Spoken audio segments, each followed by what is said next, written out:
في الأيام الأخيرة تصاعد الجدل في الشارع الكروي المغربي حول مستقبل المنتخب الوطني، وبدأت تتكرر أسئلة كثيرة، من بينها: هل سيغادر وليد الركراكي منصبه كمدرب للمنتخب المغربي؟ وهل يمكن أن نشاهد اسماً عالمياً مثل أندريس إنيستا ضمن الطاقم الفني للمنتخب؟ هذه التساؤلات جاءت بعد نهاية كأس الأمم الإفريقية 2025 التي وصل فيها المنتخب المغربي إلى المباراة النهائية، لكنه لم يتمكن من التتويج باللقب، وهو ما فتح باب النقاش حول الأداء والاختيارات التقنية. أولاً، بخصوص وليد الركراكي يجب التأكيد على نقطة أساسية، وهي أنه إلى حدود الآن لا يوجد أي قرار رسمي يعلن مغادرته تدريب المنتخب المغربي.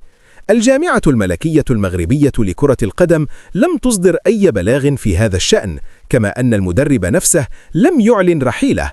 صحيح أن الأداء في بعض مباريات كأس إفريقيا لم يكن مقنعاً للجماهير، وصحيح أيضاً أن الضغط الإعلامي والجماهيري ارتفع بشكل ملحوظ، لكن في المقابل لا يمكن تجاهل ما حققه الركراكي من إنجازات سابقة، وعلى رأسها النتائج التاريخية في كأس العالم والوصول إلى نهائي البطولة القارية. بمعنى آخر، مستقبل الركراكي ما زال قيد التقييم، والقرار النهائي سيتخذ بناء على تحليل شامل للمرحلة الماضية، وليس بناء على نتيجة واحدة أو مباراة واحدة فقط. أما بخصوص الاسم الذي تم تداوله بقوة في مواقع التواصل الاجتماعي وهو أندريس إنيستا، فهنا يجب توضيح الأمور بدقة. إنيستا يعد من أساطير كرة القدم العالمية، لكن إلى حدود الساعة لا توجد أي معلومات رسمية تؤكد قدومه لتدريب المنتخب المغربي. كل ما يتداول حالياً لا يتجاوز كونه حديثاً إعلامياً عن اهتمام محتمل بالاستفادة من خبرته في إطار تقني أو استشاري، قد يكون له علاقة بالتكوين أو بتطوير كرة القدم على المدى الطويل، وليس بالضرورة كمدرب أول للمنتخب الوطني.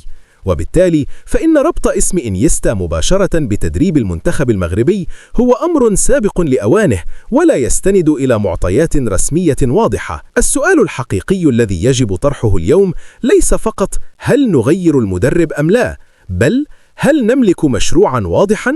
هل هناك استمرارية في العمل؟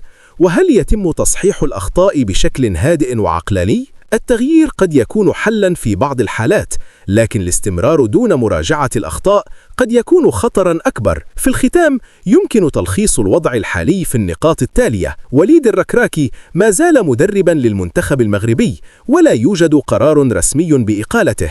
أندريس إنيستا لم يعلن عن قدومه لتدريب المنتخب المغربي.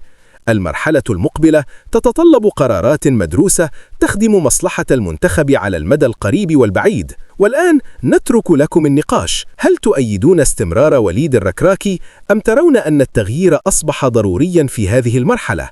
شاركونا آراءكم، ولا تنسوا دعم القناة بالاشتراك لمتابعة كل جديد يخص المنتخب المغربي.